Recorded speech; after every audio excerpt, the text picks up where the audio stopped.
So UFC Fight Night Davidson Figueiredo versus Song Yadong is today, and I'm gonna make my quick predictions on this card since it's gonna start in a few hours.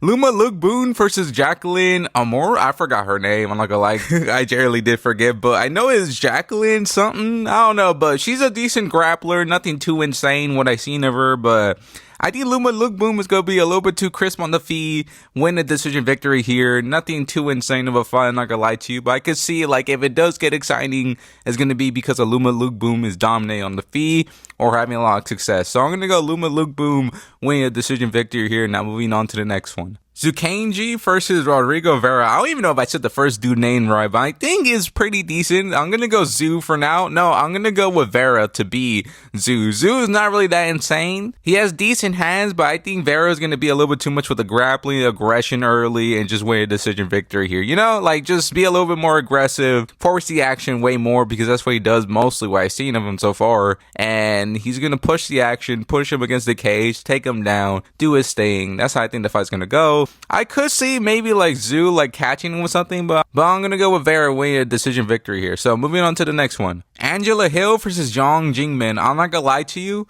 I did not really watch any fights of Zhang Jingmin other than highlights, and in the highlights she did not look crazy.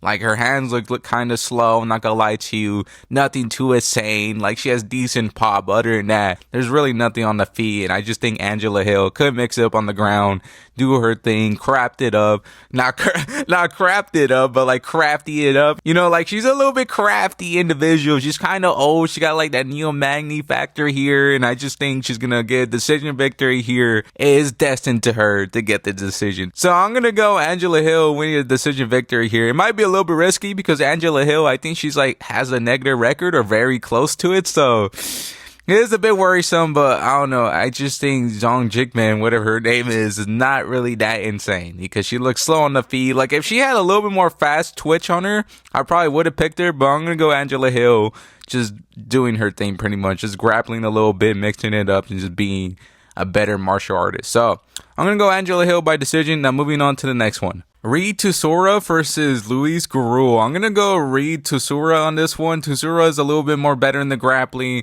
Gurul is a decent guy. He's not really that crazy. He has decent hands, but when you push a pace on him and kind of do your thing against him, he does kind of fade. Like you've seen in his Contender Series fight when he fought a grappler, I'm pretty sure he kind of didn't have the same pop he did in the earlier rounds, and he is kind of like a fast twitch. He's not really that fast though. That's the problem I have with him. Like he's a little slow in moments, but he has decent hands. He could catch Tesoro early, but I just think Tesoro could win a decision victory here.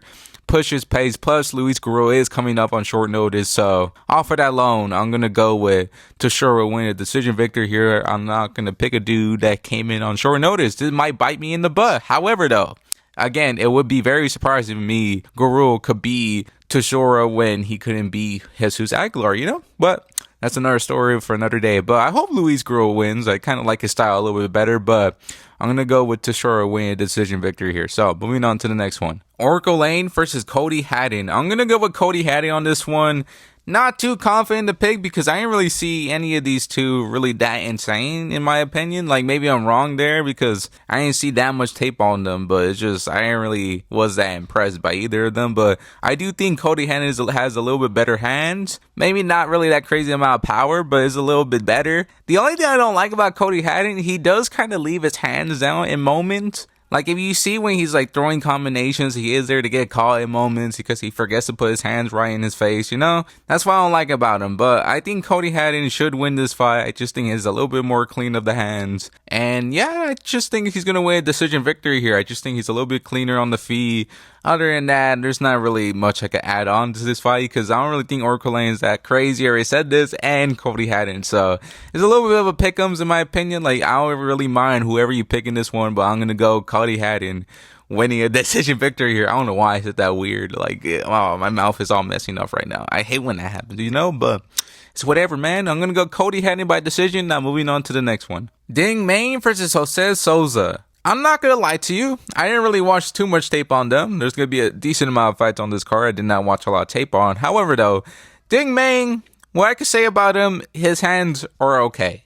And that's the only reason why I'm picking him. Because Jose Souza, I have not really been that impressed by him at all. Like, I can't really name a single thing he does well. Sometimes he uses his range up. Other than that, he's not even that good at using it. I'm not gonna lie to you. Like, I don't know. These two are kind of like NPCs, if I had to describe them about their style. Like, they're not that insane, but they're not terribly bad, but they're just you know? So I just think Denmei Yang, whatever his name is just a little bit better on the feet. And then, yeah, I think he's just going to win a decision victory, classic NPC performance of a UFC fighter from the regional scene. So that's pretty much it. Now I'm just going to move on from there. I'm not even joking with you. Like, I was not really that impressed by either of these two's performances. And I think the people that are watching this right now, the 4 people, also think the same thing, because you were not that impressed. Like, either of these two you saw fight, you were not that crazy about them either way. Like, if this fight was not on the card, none of you would be like, what? It's canceled? What? Like, I generally do believe that. So, moving on to the next one. Yeah, I'm just joking a little bit, but not really. I really, like, this fight got taken off. I would not really, oh no, you know? Like, I wouldn't really care that much. So, moving on to the next one. Isaac Lee versus Luis Felipe Diaz. I'm going to go with Luis Felipe Diaz on this one, mostly because he has the power advantage, strength advantage, grappling advantage. I don't really know what freaking Lee really has. Maybe better technical striking, but other than that, that's not enough for me to pick you. Because if freaking Luis Felipe Diaz is losing on the feet, he's just going to grapple. And I don't really think your grappling game is really that crazy if somebody shoots on you. So, especially when somebody's explosive, could get the takedowns early and then maybe even grind you out from there, pause. Like, I don't know. I can't really see him winning this matchup. So, I'm going to go with Felipe Diaz winning this fight either by knockout in the first 2 rounds or a submission victory here. So, moving on to the next one. Alex Perez versus Suma Darji. I'm going to go with Alex Perez on this one. Not too confident in this pick because I could see Alex Perez like losing on the feet because of the race disadvantage. And I do think Suma Darji is a better striker technically, but I think Alex Perez is going to mix it up, shoot for takedowns, and just winning a 29-28 type of fight. You know, it feels like that type of fight to me. It's either that or like Suma Darji goes out cold in the first 2. Or like Suma Darji gets a KO randomly, but like who KOs Alex Perez really?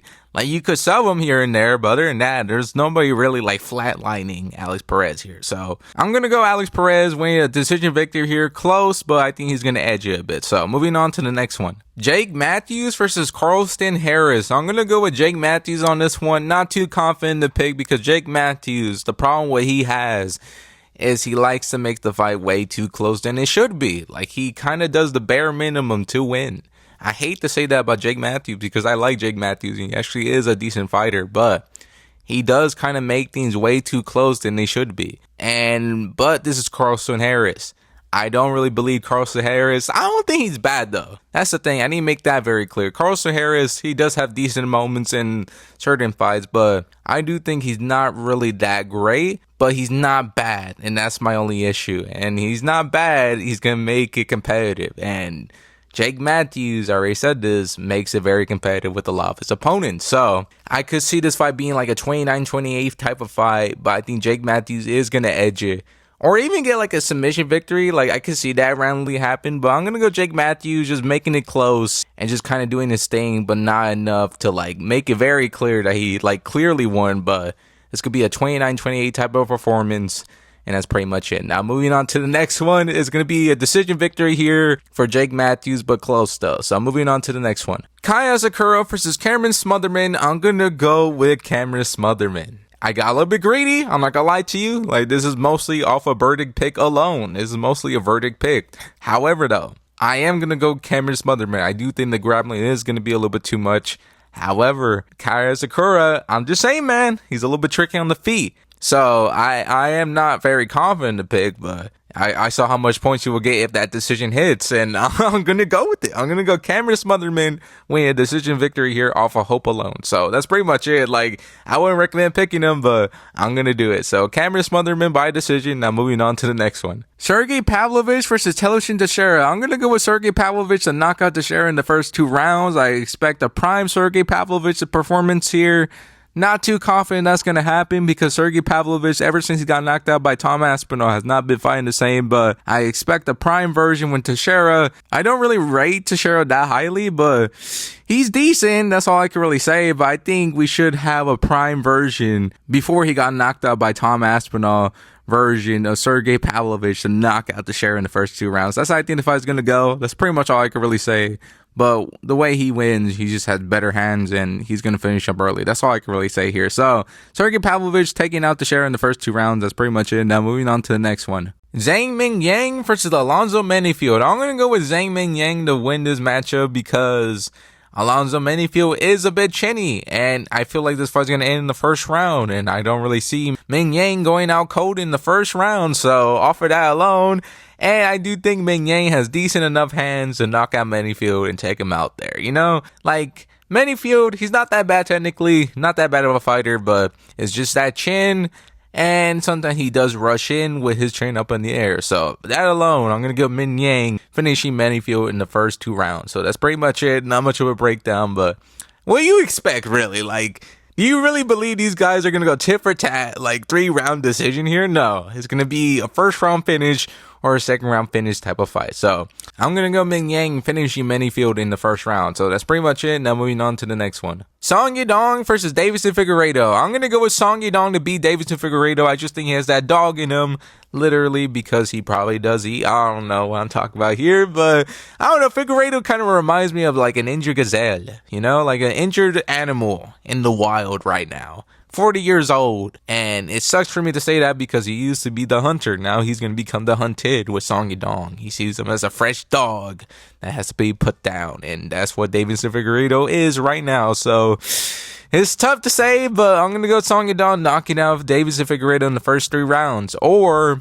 maybe a decision victory here, because even though Davison Figueiredo is an old dog, he's still a dog in there, you know? Not a lot of people are just KOing Figueiredo out cold, but he is an old dog, though, and he has been neutered some, so maybe the neuter some is going to be, he's going to go out cold. Maybe that's the consequences of going up to bantamweight. He is a small dude.